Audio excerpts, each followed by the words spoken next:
Hi நண்பா, நேற்று கடைக்கு போயிருந்தப்ப இப்படி நூடுல்ஸ் 5 ரூபா பாக்கெட் 2 வாங்கிட்டு வந்திருந்தேன். இன்னைக்கு இதை வச்சு தான் டிஃப்ரெண்டான நூடுல்ஸ் செய்ய போகிறோம். இதோட டேஸ்ட் பார்த்தீங்கன்னா நார்மலாக நம்ம செய்கிற நூடுல்ஸ் விடவே வேற லெவலில் இருக்கும் நண்பா. ஃபர்ஸ்ட் பார்த்தீங்கன்னா நூடுல்ஸ் செய்யறதுக்கு தேவையான இன்கிரிடியன்ஸ் எல்லாத்தையும் ரெடி பண்ணி வச்சுக்கோங்க. அடுத்து ஸ்டவ் ஆன் பண்ணி ஒரு கடாய் எடுத்துக்கோங்க நண்பா. கடாய் லேசாக ஹீட் ஆனதுமே தேவையான அளவுக்கு எண்ணெய் ஊற்றிக்கோங்க. அதுக்கப்புறமா ஒரு முழு வெங்காயத்தை நீட்டு வடத்தில் கட் பண்ணி சேர்த்துக்கோங்க. இது லேசாக வதக்கி விட்டதுக்கு அப்புறமா இது கூட கொஞ்சம் கட் பண்ண பச்சை மிளகா, ஒரு கொத்து கருவேப்பிலை சேர்த்துட்டு அதையும் லேசாக வதக்கிக்கலாம் நண்பா. அது கூடவே நல்லா பொடிசா கட் பண்ண கேரட்டையும் சேர்த்துக்கோங்க.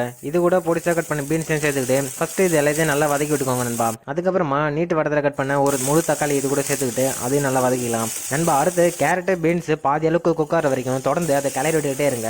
அடுத்து பார்த்தீங்கன்னாக்கா இது கூட கட் பண்ண கோஸ் கொஞ்சம் சேர்த்துக்கோங்க நண்பா. கோஸ் நல்லா வதங்கினதுக்கு அப்புறமா இது கூட 1/2 ஸ்பூன் தனியாத்தூள், கொஞ்சம் கரம் மசாலா, மிளகாய் பொடி 1/2 ஸ்பூன் சேர்த்துக்கோங்க. இஞ்சி பூண்டு விழுது கொஞ்சமா சேர்த்துக்கோங்க நண்பா. அடுத்து மசாலா எல்லாம் மிக்ஸ் ஆகிற வரைக்கும் தொடர்ந்து கிளறி விட்டுக்கிட்டே இருங்க நண்பா. அடுத்து பார்த்தீங்கன்னாக்கா இது கூட 1 ஸ்பூன் அளவுக்கு சோயா சாஸ் ஆட் பண்ணிக்கோங்க நண்பா. சோயா சாஸ் உங்ககிட்ட இருந்ததுன்னா ஆட் பண்ணிக்கோங்க, இல்லைன்னா விட்டுலாம் நண்பா. அடுத்து இது எல்லாத்தையும் நல்லா மிக்ஸ் பண்ணி விட்டதுக்கு அப்புறமா உங்களுக்கு தேவையான அளவுக்கு இதில் தண்ணி ஆட் பண்ணிக்கோங்க நண்பா. அடுத்து பார்த்தீங்கன்னாக்கா இப்படி நூடுல்ஸ் பாக்கெட்டை கட் பண்ணிங்கனாக்கா அது உள்ள 2 மசாலா பாக்கெட் கொடுத்துருப்பாங்க நண்பா. அந்த மசாலா பாக்கெட்டே கட் பண்ணி இதில் சேர்த்துக்கோங்க நண்பா. மசாலா ஆட் பண்ணி நல்லா மிக்ஸ் பண்ணி விட்டதுக்கு அப்புறமா இது கூட இப்படி நூடுல 1 by 1 ஆட் பண்ணிக்கோங்க. அடுத்து உங்களுக்கு தேவையான அளவுக்கு இதில் உப்பு ஆட் பண்ணிக்கோங்க நண்பா. அடுத்து இது கூட கொஞ்சமா புதினா ஆட் பண்ணிக்கோங்க நண்பா. புதினா ஆட் பண்ணீங்கன்னாக்கா நூடுல்ஸ் இன்னும் கொஞ்சம் டேஸ்டாகவும் வாசனையாகவும் இருக்கு நண்பா. உங்ககிட்ட புதினா இருந்ததுனாக்கா ஆட் பண்ணிக்கோங்க, இல்லைன்னா விட்டுலாம் நண்பா. அடுத்து இதை மூடி விட்டுட்டு 3 to 4 நிமிஷத்துக்கு நல்லா கொதிக்க விடுங்க நண்பா. அது வரைக்கும் ஸ்டவ் லோ ஃப்ளேம்ல வச்சுக்கோங்க. ஹை ஃப்ளேம் இருந்ததுனாக்கா அடி பிடிச்சிக்கும் நண்பா. அதுக்கப்புறமா ஓப்பன் பண்ணி பார்த்தீங்கன்னாக்கா தண்ணி எல்லாம் வத்தி போயிடுங்க நண்பா. அது நல்லா கலந்து விட்டதுக்கு அப்புறம் கடைசியாக கொஞ்சம் கொத்தமல்லி தூவி விட்டுட்டு அது நல்லா மிக்ஸ் பண்ணிட்டு அடுப்பு ஆஃப் பண்ணிக்கோங்க நண்பா.